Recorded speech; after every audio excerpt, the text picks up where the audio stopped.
अस्सलाम वालेकुम। सो अब हमने जो है वो इंटीरियर और मिडल क्रेनियल फोसा क्रेनियल फोसास करे थे। उसके बाद अब नॉर्मा वेजालिस का इंटीरियर, मिडल और पोस्टीरियर पार्ट जो है वो करे थे। इंटीरियर पार्ट जो है वो हम कर चुके हैं। So now posterior part it is easy. So अब हम जो है वो नॉर्मा वेजालिस का पोस्टीरियर पार्ट कवर करेंगे। ठीक है, नॉर्मा वेजालिस जो है इसको आपने मिडल क्रेनियल फोसा से एक इमेजिनरी लाइंस सेपरेट करते हैं जिसके कंडाइल्स के फ्रंट से गुजर रही है। ठीक, तो इसे हमारे जो पोस्टीरियर पार्ट ऑफ नॉर्मा वेजालिस है, इसे मिडल पार्ट ऑफ नॉर्मा वेजालिस है एक इमेजिनरी लाइन सेपरेट करती है जो ऑसिपिटल कंडाइल्स के सामने से गुजर रही है। दोनों ऑसिपिटल कंडाइल है। तो ये जो पार्ट है और पीछे जो है इसे डिमार्केट कर रहा है एक्सटर्नल ऑसिपिटल प्रोट्यूबरेंस। ठीक है, ये इसे पीछे सेपरेट कर रही है नॉर्मा ऑसिपिटालिस से। ठीक, तो ये जो इतना पार्ट है this one is we are going to study. ठीक है, जो नॉर्मा वेजालिस के पोस्टीरियर पार्ट के अंदर इंक्लूड है। तो नॉर्मा वेजालिस के पोस्टीरियर पार्ट को हम इस तरह से डिवाइड करते हैं, एक तो हमने सेंट्रल पार्ट स्टडी करना है, उसके बाद हमने लेटरल पार्ट स्टडी करना है। ठीक, और ये सबसे आसान है, इसके फीचर्स और भी बहुत इजी हैं, इसमें ज़्यादा मुश्किल कोई चीज़ है भी नहीं। ठीक है, तो एक्सटर्नल ऑसिपिटल क्रस्ट, ठीक है, और उसके साइड पे जो है वो सुपीरियर नकल लाइंस होती हैं, फिर उसके आगे जो है वो और एंटीरियरली, ठीक है, और इन्फीरियर नकल लाइंस हैं। ठीक है, एक्सटर्नल ऑसिपिटल क्रस्ट से लेके फोरामन मैग्नम, ये है हमारे पास फोरामन मैग्नम, जो सबसे बड़ा फोरामन है हमारी स्कल का। यहाँ से जो यहाँ तक जो लाइन है, ठीक है, हम बोलते हैं एक्सटर्नल ऑसिपिटल क्रस्ट, ये फोरामन मैग्नम है। ठीक है, फोरामन मैग्नम को हम डिवाइड करते हैं दो पार्ट में, इंटीरियर लिगामेंटस पार्ट होता है, पोस्टीरियर न्यूरोवास्कुलर पार्ट होता है। ठीक है, पोस्टीरियर पार्ट में से आपको पता है मिडेला ऑब्लिंगेटा नीचे को जो है वो पास करेगा और स्पाइनल कॉर्ड के साथ कंटिन्यू करेगा। ठीक है, ये इंटीरियर साइड है, यहाँ से सेरिबेलर, ये सेरिबेलर फोसा है। ठीक है, यहाँ पर जो है आपके पास आपका मिड ब्रेन, ठीक है, और पोन्स और फिर मिडेला ऑब्लिंगेटा। ठीक है, तो मिडेला ऑब्लिंगेटा जब यहाँ से गुजरेगा तो स्पाइनल कॉर्ड जो है वो उसके साथ कंटिन्यू कर जाएगा। ठीक है, फिर उसके आगे जो एंटीरियर लिगामेंटस पार्ट है वहाँ से लिगामेंट्स गुजर जाते हैं। ठीक है, और लिगामेंट ऑफ डेंस वगैरह। ठीक है, उसके बाद ये जो है ये आपके कंडाइल्स हैं। ठीक है, ऑसिपिटल कंडाइल्स कहते हैं, इसने जो है आपका जॉइंट बनाना है एटलस वर्टिब्रे के साथ। ठीक हो गया, उसके बाद जो है अब ये हमारे पास जो हमारी ये जो पार्ट बोन है, ठीक है, सब बोलते हैं squamous part of occipital bone. ठीक है, ऑसिपिटल बोन है। सो अब जो है वो पहले बोनी डिमार्केशंस देख रहे हैं, उसके बाद जो है वो इसमें क्योंकि ज़्यादा फीचर्स और ज़्यादा फॉर्मेंस इस पार्ट में है भी नहीं, मिडिल पार्ट में है थोड़े से। ये मेस्टोइड फोरामन है, ठीक, सॉरी मेस्टोइड प्रोसेस है। ठीक है, टेम्पोरल बोन का, और ये जो है ये आपका स्टाइलॉइड प्रोसेस है। ठीक, अब जो हमारे पास ये जो मेस्टोइड प्रोसेस है और जो स्टाइलॉइड प्रोसेस, इन दोनों के दरमियान फोरामन होता है, ज़ाहिर है उसका क्या नाम होना चाहिए, स्टाइलो मेस्टोइड फोरामन।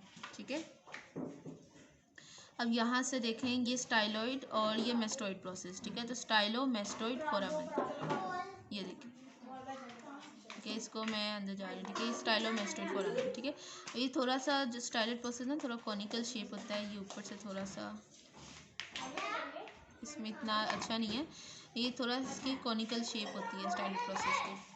अच्छा, उसके बाद जो है हमारे पास जो है ये हो गया इसकी ये पार्ट। उसके बाद जो हमारे पास सेंट्रल पार्ट है, यहाँ पर जो केनाल थी, ठीक है, सबसे इंपॉर्टेंट केनाल जो आपने पोस्टीरियर क्रेनियल फोसा में भी पढ़ी थी। ठीक है, जहाँ से मैं ये पास कर रही हूँ, ये है हाइपोग्लोसल केनाल। कैसे दिख रही है, ये ऐसे है, ये देखिए, यहाँ पे कंडाइल्स के इंफीरियर जो है वो प्रेजेंट होती है। ठीक है, और यहाँ से जो है वो इसको देखें ये, ठीक है, ये हाइपोग्लोसल केनाल। ठीक है, हाइपोग्लोसल केनाल जो है ना, ठीक है, ये इधर से ज़्यादा अच्छी नज़र आएगी आपको। ठीक है, ये, ठीक है, और ये देखें, ये पोस्टीरियर क्रेनियल फोसा से मैं पास कर रही हूँ और ये आगे कहाँ को जा रहा है। ठीक है, तो ये वही है, इस साइड पर ज़्यादा अच्छी दिख जाती है। ठीक है, थोड़ा सा इंफीरियर होती है ना कंडाइल्स के। ठीक है, हाइपोग्लोसल केनाल जो है, ज़ाहिर है ये कौन सी नर्व इसमें से गुजरी होगी, हाइपोग्लोसल नर्व। हाइपोग्लोसल नर्व जो है वो 12th क्रेनियल नर्व है। ठीक हो गया, उसके बाद जो है हमारे पास एक फोरामन बचा है हमारे पास, कौन सा, ये जगलर फोरामन। ठीक है, जगलर फोरामन ये आपने क्रेनियल फोसा में भी पढ़ा था। जब मैंने क्रेनियल फोसा करवाया था मैंने आपको बताया था कि जो पिट्रस पार्ट ऑफ टेम्पोरल बोन है और जो स्क्वेमस पार्ट है, इन दोनों के जो जंक्शन है यहाँ पर जो है ये जगलर फोरामन बन रहा है, जिसके 3 पार्ट हैं, एंटीरियर, मिडल और पोस्टीरियर। ठीक है, मैं यहाँ से पास करी हूँ, ये देखें ये यहाँ पे निकल रहा है। तो ये वाला फोरामन कौन सा है, जगलर फोरामन। ठीक है, आगे से आप ये वाला बोलेंगे, ठीक है, दिस वन। ठीक है, और पीछे जाएं तो ये, ठीक हो गया, ये काफ़ी बड़ा होता है। इसके जो है वो 3 पार्ट्स में इसको डिवाइड करते हैं। इस फोरामन की सबसे मज़े की बात यह है कि ये सिंगल फोरामन है जिसमें से 3 क्रेनियल नर्व्स पास करते हैं, 9, 10th और 11th। इसके 3 पार्ट्स होते हैं, ठीक है। कौन सा? लेटरल, इंटरमीडिएट और मीडियल, ठीक है। मीडियल पार्ट, इंटरमीडिएट पार्ट और लेटरल पार्ट। इंटरमीडिएट पार्ट में से 3 क्रेनियल नर्व्स गुजरती है, 9, 10th और 11th, ठीक है। और जो मीडियल पार्ट है उसमें से इंफीरियर पेट्रोजल साइनस गुजरता है। लेटरल पार्ट जो है उसमें से इंटरनल जगुलर वेन गुजरती है और इसी वजह से इस फोरामन का नाम जगुलर फोरामन है। ठीक हो गया। So that's all about. Okay, so एक चीज़ जो है वो हमारी रह गई थी, दैट इज़ डाइगैस्ट्रिक नॉच, ठीक है। तो ये मैस्टोइड फोरामन के साथ जो है यहाँ पर ये जो नॉच है इसे हम बोलते हैं डाइगैस्ट्रिक नॉच, ठीक है।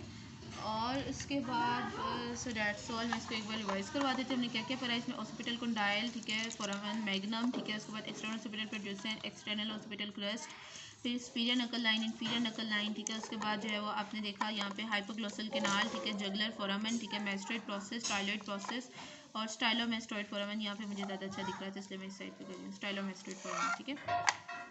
सो दैट्स ऑल।